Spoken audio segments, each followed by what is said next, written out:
আসসালামু আলাইকুম, welcome back to my channel. আজকে তৈরি করে দেখাবো সিম আর রুই মাছের ভর্তা।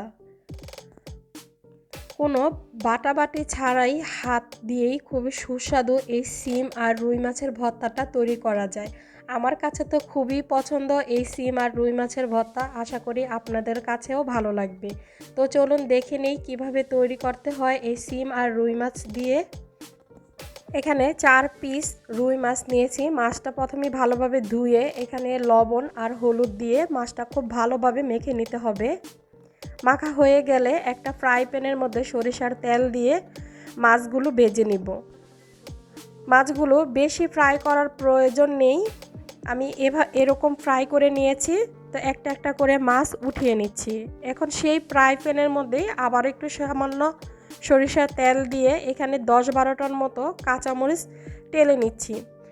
এই ভর্তাটা কাঁচামরিচ দিয়ে বানালে বেশি টেস্ট হয়। আপনারা পছন্দ না করলে শুকনো মরিচ দিয়েও তৈরি করতে পারেন।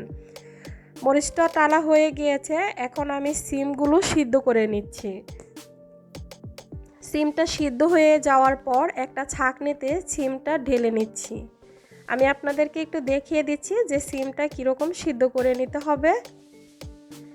এখন একটা শুকনো তাওয়ার মধ্যে আমি সিমগুলো একটু টেলে নিব, যাতে এক্সট্রা একটা পানি থাকে সিমের মধ্যে, ওই পানিটা শুকিয়ে যায়।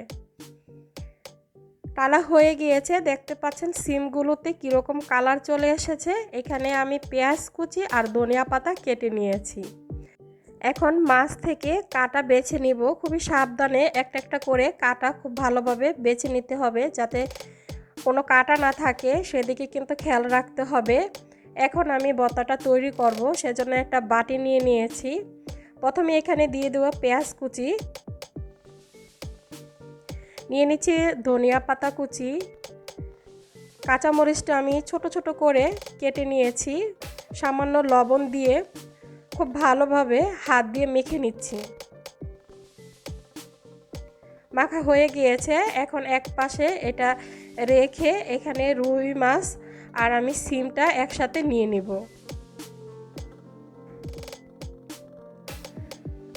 এখন মাছটা আর সিমটা প্রথমে একটু ভালোভাবে মেখে, এখন যে মরিচ ধনিয়া পাতা কাঁচামরিচ ওইটা একসাথে রেখে দিয়েছিলাম সেটাও একসাথে নিয়ে এখন খুব ভালোভাবে মেখে নিচ্ছি। কাঁচামরিচটা যদি প্রথমে চাকু দিয়ে ছোট ছোট করে কেটে নেওয়া হয় তাহলে কিন্তু এটা খুব সুন্দরভাবে মিশে যাবে ভর্তার সাথে কাঁচামরিচটা। তো আমি তৈরি করে নিয়েছি। তো তৈরি হয়ে গিয়েছে ভীষণ মজার এবং সুস্বাদু সিম আর রুই মাছের ভর্তা। আশা করি রেসিপিটা আপনাদের কাছে ভালো লেগেছে। সবাই অনেক ভালো থাকবেন। আল্লাহ হাফেজ।